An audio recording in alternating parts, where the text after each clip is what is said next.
Hey guys, we want to welcome you to another Anthem online service. We are so happy that you've chosen to join us, and we have a lot of fun things in store for today's service.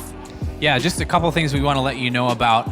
We're gearing up to launch season 3 of Anthem. We are very excited about this. We've been in season 2, which has been awesome, but season 3, we have some amazing things planned. This is going to be launching on October 2. October 2, season 3, we actually are starting a second service. We have 2 services every Saturday starting October 2. One will be 10:30 a.m. and the next will be at 12 noon. So season 3 is going to be filled with some amazing and awesome things, and we want you to be a part of it. I'm so excited to see that Anthem is growing in the community and everything. It has been so amazing to be a part of that. And so we'll see you October 2. That is not that far away. And, service is about to start. So let's go ahead and go in.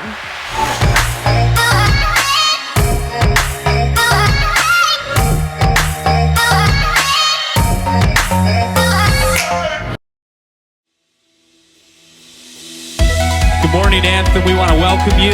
Why don't you go ahead and stand up with us as we worship this morning.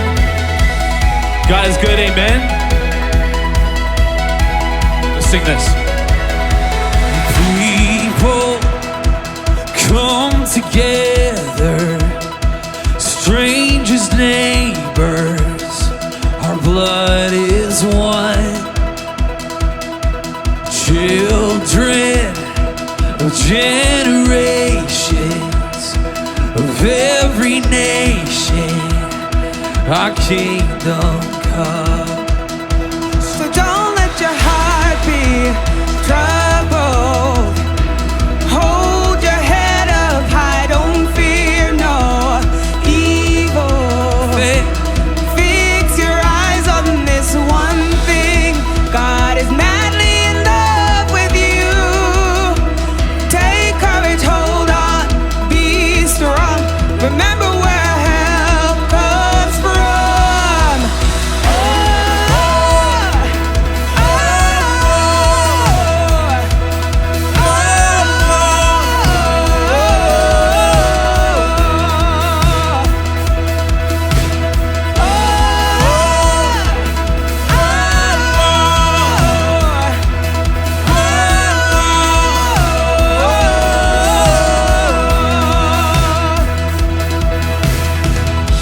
All right, now you know this.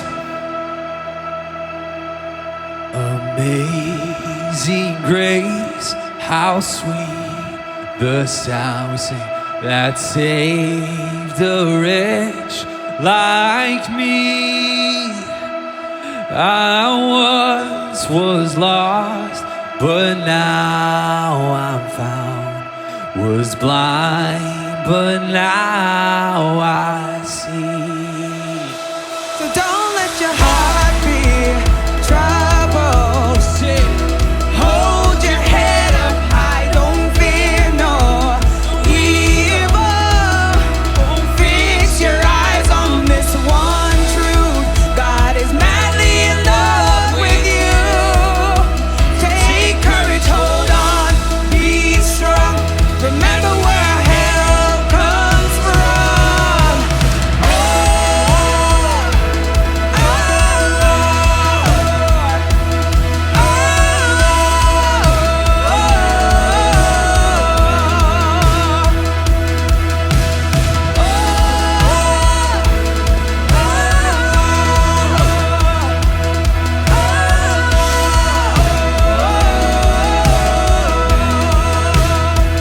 We sing, Jesus, our Redeemer.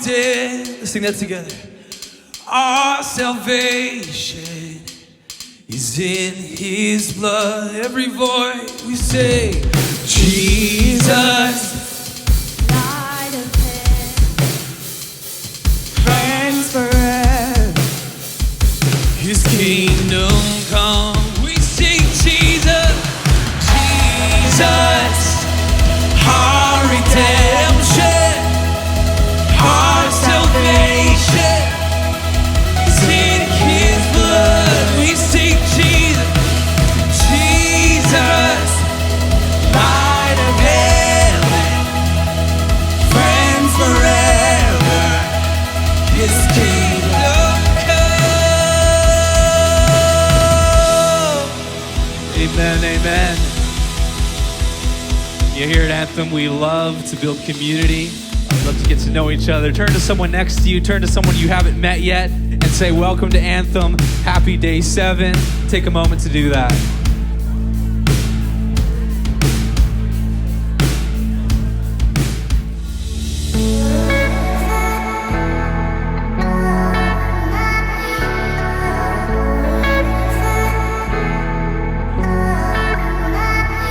I'd rather stand walking on water, spend my whole life wondering what it is. Lord, if it's you, tell me to come, 'cause you alone can tame the wildest winds. I know, and I know I can make it, 'cause it was your voice that I heard. I'm stepping out on your word. This is how you walk on water, one foot in front of the other. Never gonna let you go under, just put one foot in front of the other. Yeah. 'Cause I've got a faith, it's deeper than feeling. I know a name that is greater than this storm. I've got a God that never fails me. He's close enough to catch me when I fall. I know, 'cause I know I can make it, 'cause it was your voice that I heard. I'm stepping out on your. Are you ready this morning? Here we go. This is how you walk on water. One foot in front of the other. Go under, just put one foot in front of the other. Let's sing that together one more time. This is how you walk on water. One foot in front of the other. Never gonna let you go under, just put one foot in front of the other. This is how you walk. One foot in front of the other. Never gonna let you go under, just put one foot in front of the other. Oh, this is how you walk. One foot in front of the other. Never gonna let you go under, just put one foot in front of the other. Yeah. All right, this next part goes like this. We're stepping out on His word. 'Cause I'm stepping out on your word. I'm stepping out on your word. I'm stepping out on your word. I'm stepping, your turn, here we go. Oh, I'm stepping out on your word. I'm stepping out on your word. I'm stepping out. So I'm stepping out on your word. I'm stepping out on your word. I'm stepping out on your word. I'm stepping, say the word and I'm walking on water. Say the word and I'm walking on water. Say the word, walking on water. Say the word and I'm walking on water.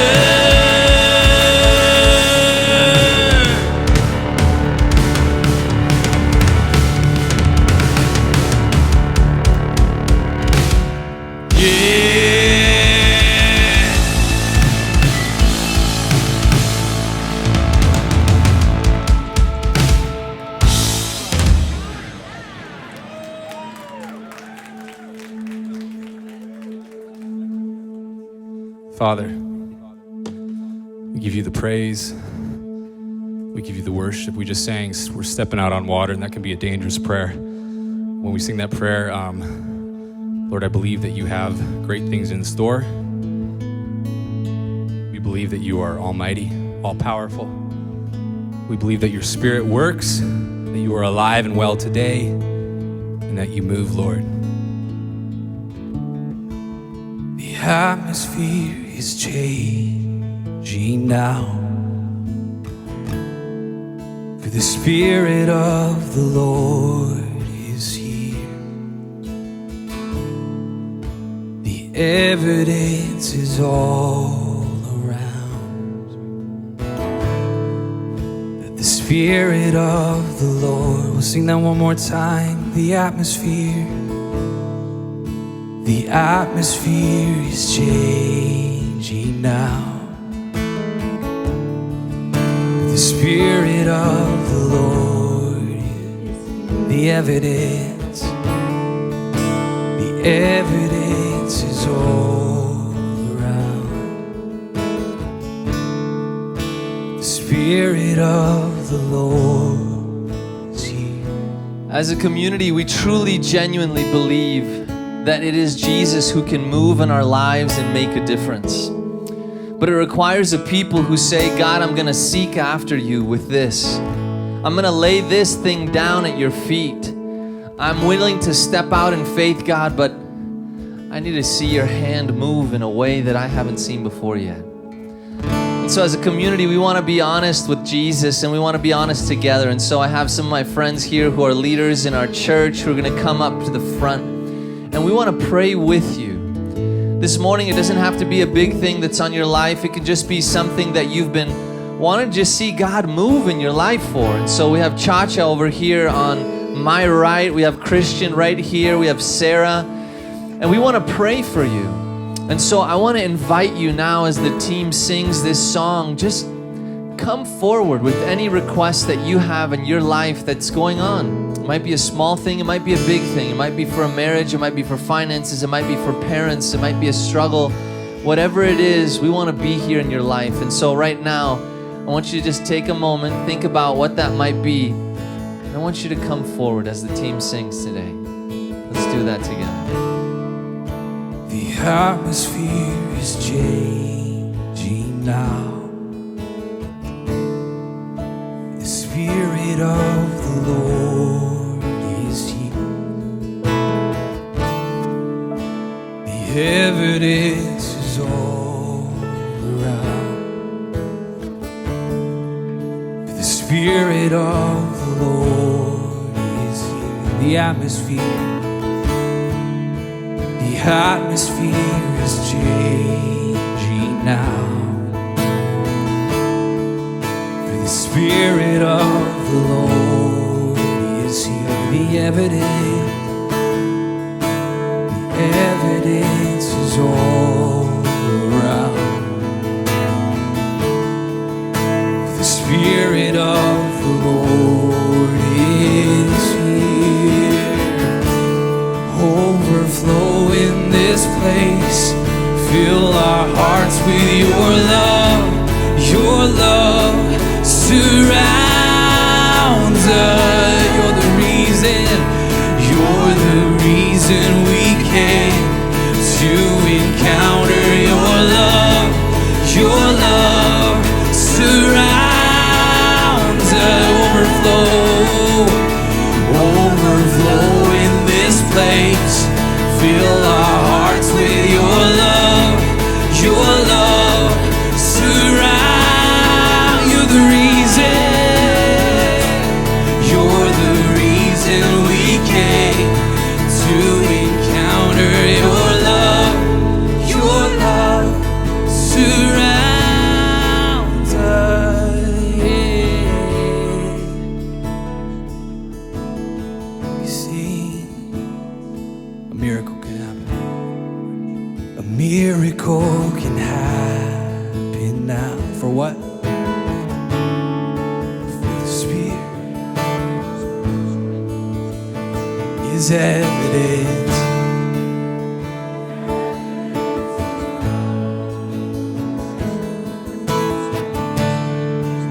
The Spirit of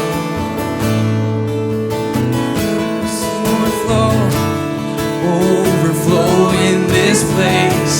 Fill our hearts with your love. Your love surrounds us. You're the reason we came to encounter your love. Your love surrounds and overflows. overflow in this place. Fill our hearts in your love surrounds us. You're the reason we came to encounter your love surrounds us. As we come to a soon close, let's just sing this. Let this be our prayer. I have decided to follow Jesus. I have decided. I have decided. No turning back. No turning. World behind. The world behind me. We say. Do you believe in church? The world behind me. Everyone. Oh, the world behind me. The cross before me. No turning back. No turning back. Just the voices. I have decided to follow Jesus. I have decided to follow Jesus. I have decided to follow Jesus. No turning back. No turning back.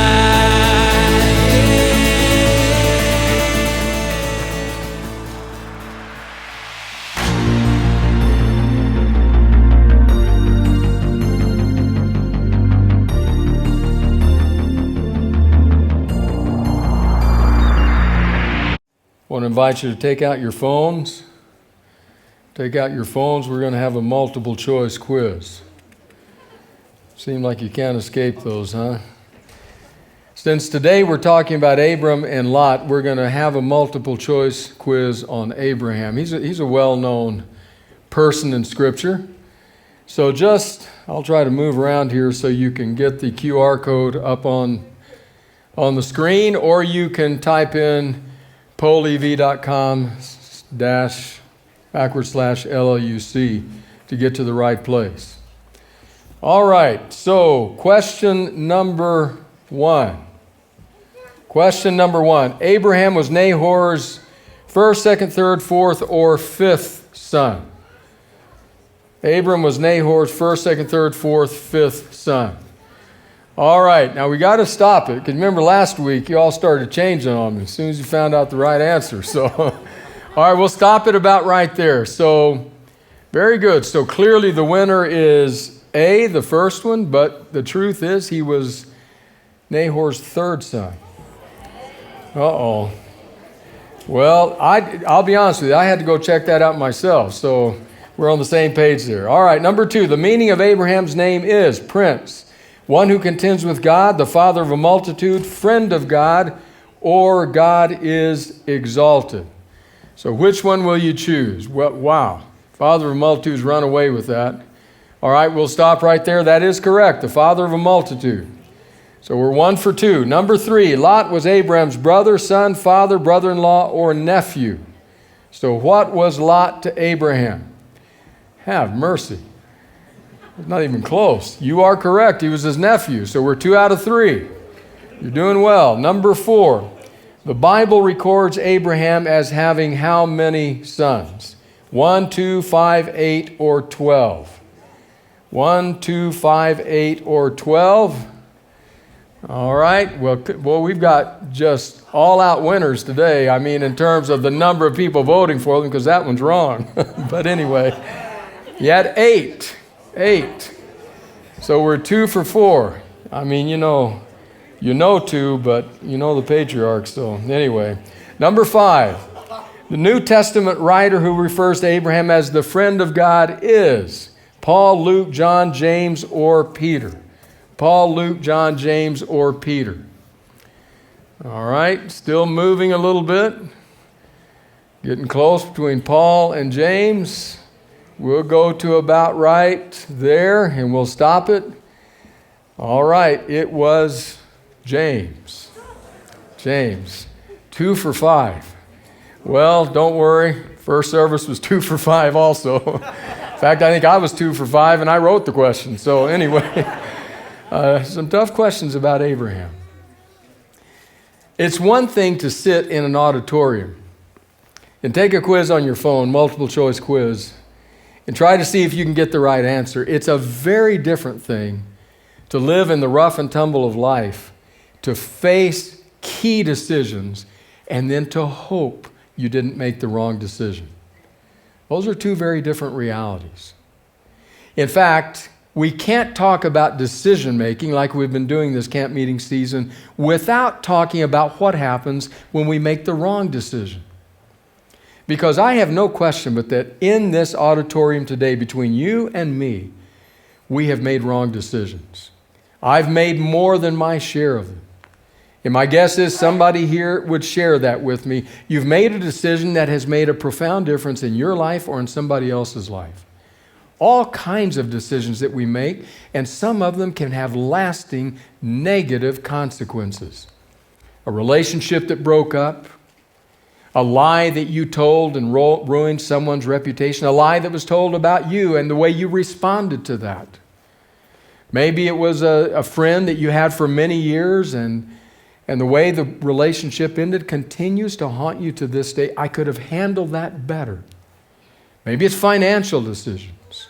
I don't know what kind of decision it is, but my guess is that by this point in your life, there are already 1 or 2 decisions that you're thinking, I'm not sure I made the right decision. Somebody may be sitting here today thinking, what about my marriage? Should I really marry this person? Did I marry the right person? Just sinking feeling. What do you do? What leads to that kind of a decision? And then how do you respond to it? And especially, how does God respond to it? So for some insight into that today, we're going to the story of Abram and Lot. It's found in Genesis, the 13th chapter. Let me give you just a bit of background. Abram and Lot have just returned from Egypt. They've moved north out of Egypt up into the area we know as the Promised Land. They're coming back wealthy. Both of them are wealthy. Things didn't go so well for Abram in Egypt. He told a little white lie about his wife, and it about changed the whole trajectory of her life and his. Well, they were able to come out of that relatively unscathed and also very wealthy. Well, the fact that both Abraham and Lot, he was actually still Abram at that time, Abram and Lot were both wealthy, sets up the conflict that becomes key in Lot's decision. So we're going to read the whole story. It takes a couple of moments, but it's worth it. Genesis chapter 13, starting in verse 1. So Abram went up from Egypt to the Negev with his wife and everything he had, and Lot went with him. Abram had become very wealthy in livestock and in silver and gold. From the Negev, he went from place to place until he came to Bethel, to the place between Bethel and Ai, where his tent had been earlier, and where he had first built an altar. Then Abram called on the name of the Lord. Now Lot, who was moving about with Abram, also had flocks and herds and tents. But the land could not support them while they stayed together, for their possessions were so great that they were not able to stay together.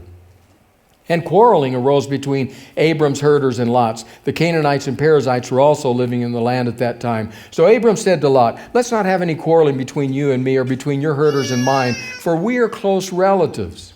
Is not the whole land before you? Let's part company. If you go to the left, I'll go to the right. If you go to the right, I'll go to the left.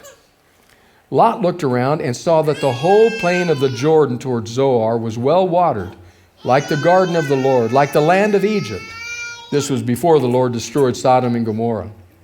So Lot chose for himself the whole plain of the Jordan and set out toward the east. The 2 men parted company. Abram lived in the land of Canaan, while Lot lived in the cities of the plain and pitched his tents toward Sodom. Now the people of Sodom were wicked and were sinning greatly against the Lord.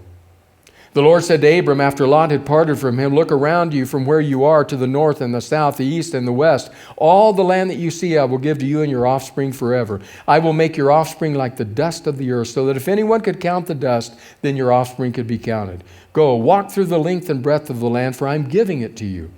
So Abram went to live near the great trees of Mamre at Hebron, where he pitched his tents. There he built an altar to the Lord. They come back wealthy. That word in verse 2, wealthy, in the original literally means heavy, weighted down. They're loaded. They come back wealthy. And that sets up the challenge, the problem, and the difficulty, because there simply is not enough pasture land for both. And so Abram, revealing the great soul that is his, says to Lot, choose. Where do you want to go? What part of the land do you want? You go left, I'll go right. You go right, I'll go left. You choose. Now that reveals a magnanimous soul on Abram's part. After all, Lot was the son of Abram's dead brother Haran, whom Abram took under his wing when his brother had died. He made him a part of his family, a part of his clan. Wherever Abram went, Lot now went. Lot enjoyed protection and comfort and family relationships, travel. He was part of the family now. He owed everything to Abram. What interests me, though, is not Abram, magnanimous soul that he is, but Lot. Because Lot now faces a decision. He's about to make a decision, a bad decision. In fact, he's about to make a decision that is so bad that it will be catastrophic for the future of his family. So I want to pause, slow down a bit, and consider how and why Lot made the decision he did, where it landed him, and what God might have thought about it. So I think there are three elements that went into Lot's decision that we ought to tend to, we ought to pay attention to today. The first element was that Lot's decision was ill-mannered. Ill-mannered. It's like, come on, Lot. You owe everything to Abram. And when Abram has the depth of soul to give you the privilege of making the decision, of making the choice, you're going to choose the best part of the land? Seriously? In the conventions and the customs of his day, that would not have happened with any decent person. The only response Lot could have given to honor the realities of the day would have been when Abraham said, here's the choice. You make the decision, that he would say, oh, no, Uncle Abram, you have done everything for me. I owe you everything that I have. You make the choice. And then I'll take what's left. You're on your first day of residency. You're the new kid on the block. You're on the unit, and it just so happens that day they have a potluck. You're in the break room. There's one piece of cake left. You're looking at it. And so is the chief resident. And she smiles at you and says, would you like it? And you say, giddy up. And while you're chewing, you wink at her. Seriously? Are you nuts? You just made the team. You just survived the cut. But here you are, a player on the team. Now the football dream is yours. First trip out of town, you're there first. You're ready to board the plane as soon as it opens. They open the plane, the steps up, you get there, the coach is coming, and a very unusual move, he kind of nods for you to go. So you go up the stairs, board the plane, take the first seat in the first row of first class. I beat the coach. Seriously? You're going to do that? Your name is Lot. You owe everything to this man who says to you, here, the land is before you. You choose. And I'll take what's left. And you say, you see that fertile crescent right there where everything is green? That's mine. Seriously? Incredibly ill-mannered. Lot, what are you thinking? In fact, as I read the story this week, I wanted to stand up for Abram. Put Lot in his place. Somebody in third service sent me a story. Emailed me a story. An elderly woman in line at the bank gets to the front to the teller, slides her bank card across to the teller and says, I would like to withdraw $500 from my account. The teller, busy and hairy, looks and says, I'm sorry, ma'am. Anything less than $1,000, you can get in the ATM outside. We've got a line behind you. Well, it's so much easier here. I'd like to do it here. Ma'am, those are the rules. Please, you can do it outside. Next. The elderly lady doesn't move.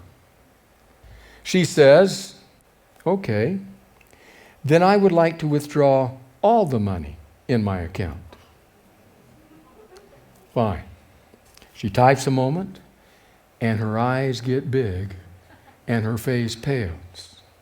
And she leans forward and respectfully says, ma'am, we don't have that kind of money in cash at the bank.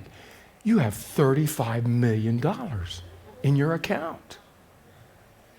Well, how much can I withdraw? Well, our policy for today, the most could be $250,000.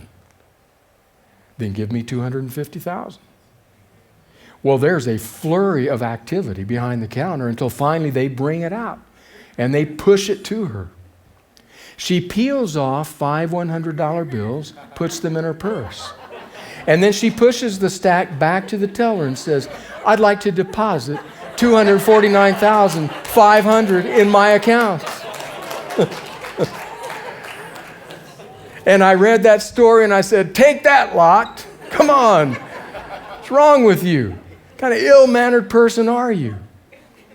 And then I read a quote from a man named Lyman Beecher, who said simply this: the error of youth is mistaking intelligence for experience, and the error of age is mistaking experience for intelligence. Well, I think Abraham had both. Magnanimous soul, Lot, you choose. And ill-mannered that he is, Lot says, that's what I want. That's the first element in his decision. But his decision is not only ill-mannered, it's also self-serving.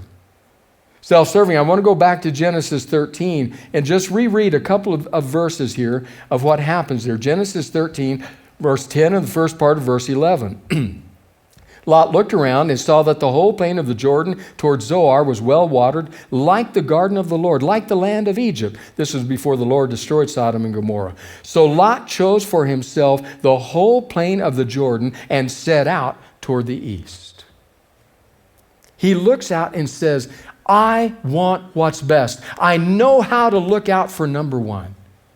I'm going to take care of my own needs. I don't care about Father Abram. He can take care of himself. I'm going to look out for my own family, my own flocks and herds and needs. It's a very self-serving choice. That's what he's going to take care of. Himself. In fact, I want to read you, John Hartley, Old Testament scholar, gives us a window into what it was that Lot chose. He writes, looking out, Lot was greatly impressed by the rich Jordan Valley being so fertile that it was comparable to the garden of Yahweh, that is Eden, and to the land of Egypt. This deep rift valley lies some 1,200 feet below sea level. Thus, the climate is warm all year, with temperatures ranging from the pleasant 80s in winters to well over 100 degrees Fahrenheit in summer. It receives virtually no rainfall. During the cold winters that buffet the Canaanite hills, this region offers pleasant relief. At the north side of the Dead Sea, springs, channeled for irrigation, permit the growing of lush crops year-round. Therefore, farming in that region approximates the kind of farming done in Egypt, a desert made fertile by the Nile. He could see what was happening there. He could see what it would provide for him. He said, okay, I want that. That's for me. Writing in the Christian Reader, a woman named Olive Fernwood tells about an incident in her home when they were celebrating a birthday party. She, her daughter, her grandchildren, and the daughter was cutting the cake. As she's cutting the cake, the daughter's son says in a very loud voice, I want the biggest piece. To which Olive's daughter, the son's mother, said, "That's not polite." To which he said in consternation, "Then how do you get it?" That's Lot's philosophy. If I'm not going to ask for it, how am I going to get it? I'll just step up and stand up and take over and do what I need to do to take care of my needs and what I have. Jesus faced the same thing in his ministry. Time and again, the gospel writers tell us that the disciples were fighting among themselves as to who would be first, who was best, who would be in control. In fact, in one of the most befuddling, in my mind, incidents in the gospel, Jesus has just finished telling them, "I'm going to be crucified. I'm going to die." Just finished saying that. And the very next words are James and John's mother coming, saying, "Can my sons have the top spots in your kingdom?" It's like, what did I miss? He just said, "I'm going to be crucified. I'm going to die. Can we have the top spots?" It's the same kind of spirit, that self-serving spirit. How can I get it if I don't ask for it? So I'm going to ask for it. I'm going to get it.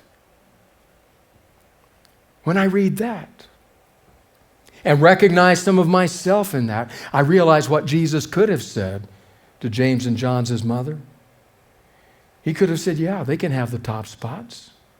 There'll be a cross on my right and a cross on my left. They can hang with me at my coronation at Calvary." Is that what you want? So Lot is in the process of making a decision. He's been offered that opportunity by his uncle. He makes a decision that's ill-mannered. He makes a decision that's self-serving. But thirdly, he makes a decision that's short-sighted. That's truly, breathtakingly short-sighted. Again, just a couple of verses from the story, back to Genesis 13, this time starting in verse 12. Abram lived in the land of Canaan, while Lot lived among the cities of the plain and pitched his tents near Sodom.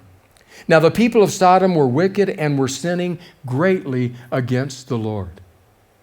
You have to picture what things looked like to Lot as he looked at the land that Abraham was going to inherit. It would have looked like a vast wilderness. In American historical terms, like the Wild West. There was nothing dependable, nothing steady, nothing stable, nothing that would provide for him and for his family. And yet when he looked at this plain and when he looked at the cities of the plain, he would have said, "There is stability. There is permanence. There's something I can depend on. Therefore, that's the choice I'm making." The immediate, the obvious, what seemed clear. And was very short-sighted. Speaking of short-sighted, there was a scientist by the name of Clifford Stoll who wrote an article in Newsweek magazine back in the mid-90s. The title of the article was "The Internet, ? Bah! ! He said, there is nothing to this. This is a passing fad. In fact, after he wrote the article, he was interviewed on a radio show where he said this: "I expect the value of the internet for communications in general isn't very high. I don't think it will ever replace face-to-face meetings and real rallies." COVID. "Things that get commitment and involvement from people are what will last. Rather, this induces a very shallow involvement, and as such, I think it's grossly over-promoted, and there's a great deal of hyperbole surrounding it." The internet. "I think it's grossly oversold, and within 2 or 3 years, people will shrug and say, oh yeah, it was a fad of the early 90s. It still exists, but I've got life to lead, work to do. I don't have time to waste online. I'll get my email and read it. Why should I bother prowling around the World Wide Web? Simply because there's so little of value there." I mean, it made sense from where he stood. But short-sighted enough that 10 years later at a TED conference, this is what he said: "If you really want to know about the future, don't ask a technologist, a scientist, a physicist. No, don't ask somebody who's writing code. No, if you want to know what society is going to be like in 20 years, ask a kindergarten teacher. Well, apparently there weren't any kindergarten teachers around for Lot.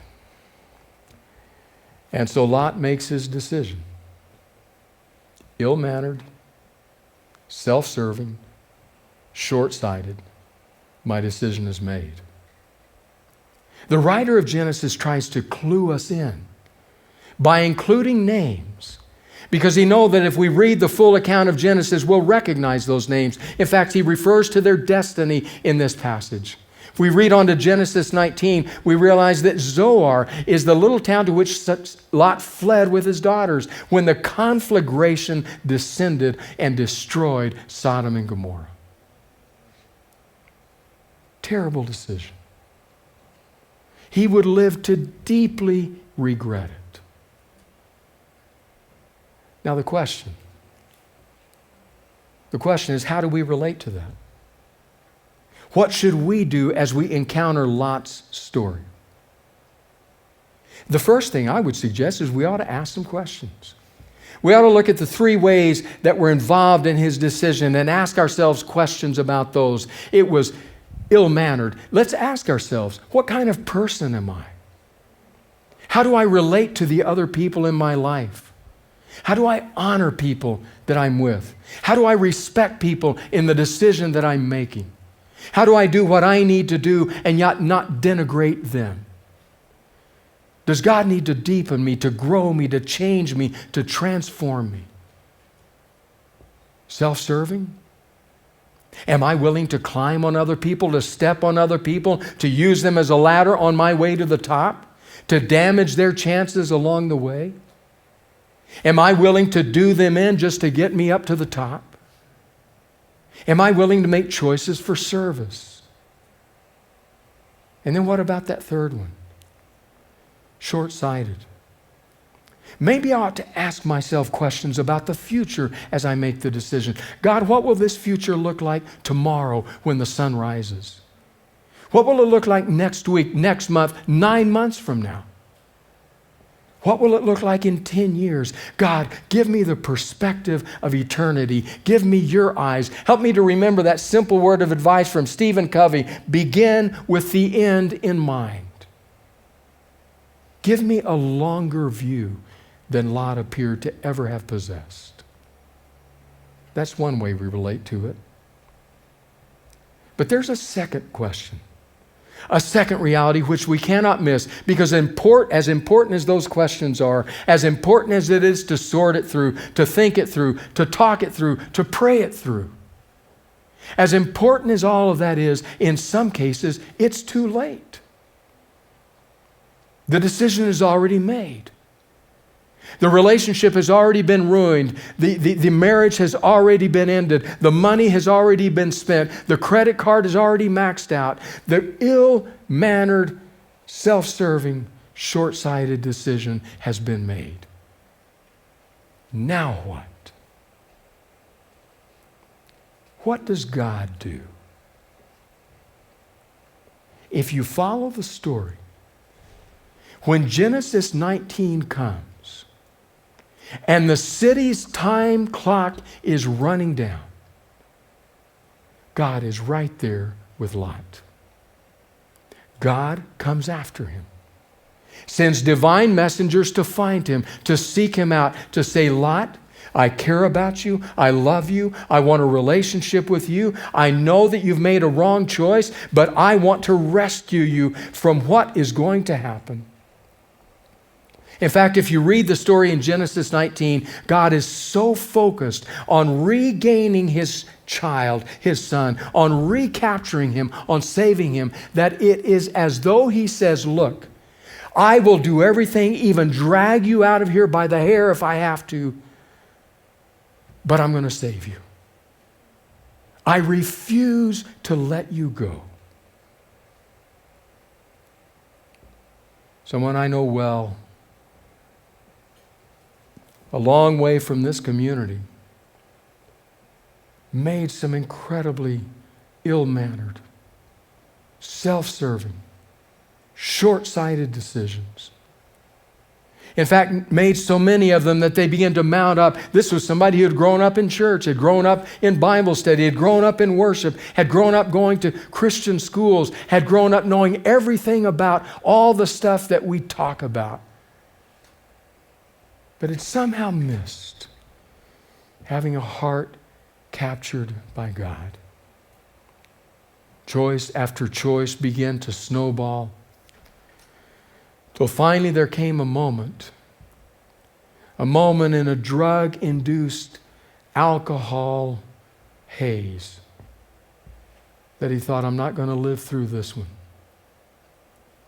Unbeknownst to him, a lot of miles away, his father had a profound dis-ease in his soul. Said to this young man's older sister, we've got to go get him. People in that community have said, you've got to let him go. Let him face his own consequences. Let him live up to his own decisions. You can't save him anymore. But this father said, I will save him. Took his daughter in the car and they drove. When they came to that little hovel that he was surviving in and opened the door, they couldn't believe it. They thought, how does a child like you end up in a place like this? That father said, I'm not leaving this place without you. And they packed him up, put him in the car, and took him home. This was 20 years ago. I just talked with him a few days ago. Still deeply aware that all the bad choices he made were bringing him to the end of the line. Until his father said, I will not let you go, and came after him. His name might as well be Lot, because that's exactly what God did. God came after Lot, and God said, I will find you, I will rescue you, I will save you, and He will do the same for you. If you sit there today thinking, I have made a terrible decision in my life, it's damaging me and it's damaging others at deep levels. It haunts me at night. It keeps me up. I don't know what to do. Then one thing I can tell you without any hesitation, God is there with you.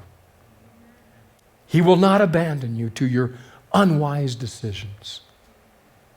His compassion will drive Him to reach out to you and draw you back to Himself. Because of that, I can tell you the simple thought, the simple key thought of Lot's life is God can even redeem your poorly motivated bad decisions. That's the business He's in. So here we are at camp meeting, working on multiple choice, trying to decide as you stand at the crossroads of your life, as you seek to make decisions about your life, which of these options will be meaningful to you, will be helpful to you, will be most important to you? Will it be option A, character, your moral and ethical fiber? Option B, counsel. Who has your ear? Option C, composition. What makes you tick? Or could it maybe be option D, compassion? God's powerful and wonderful and never-ending heart of compassion. To look on His children who too often think only of ourselves and make decisions that damage others as well as us, and then don't know where to turn.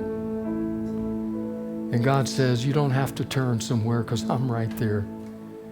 My heart of compassion is with you and will redeem even your worst choices, will empower you to live with whatever natural consequences have grown out of that, and will walk with you into a future. So I don't know which option you might choose, but I do hope you wait one more week, because there's a fifth option to come. But in between times, between now and next week, remember Lot. Remember your decision. And remember that God is never far away. Hey, what an awesome message from Pastor Randy. We hope that you were blessed. We hope that you were inspired this morning. Exactly. And as always, you know, if you would like to support Anthem and also donate, you can text LLUC at 77977 to give online. And also, you can follow us, all the many things that are coming up. Season 3, we have some exciting student events coming up. Follow us on Instagram, Facebook, Anthem by LLUC. Hey guys, we're so excited that you are part of this journey with us, watching online. We're excited for what's happening, and we will see you next weekend.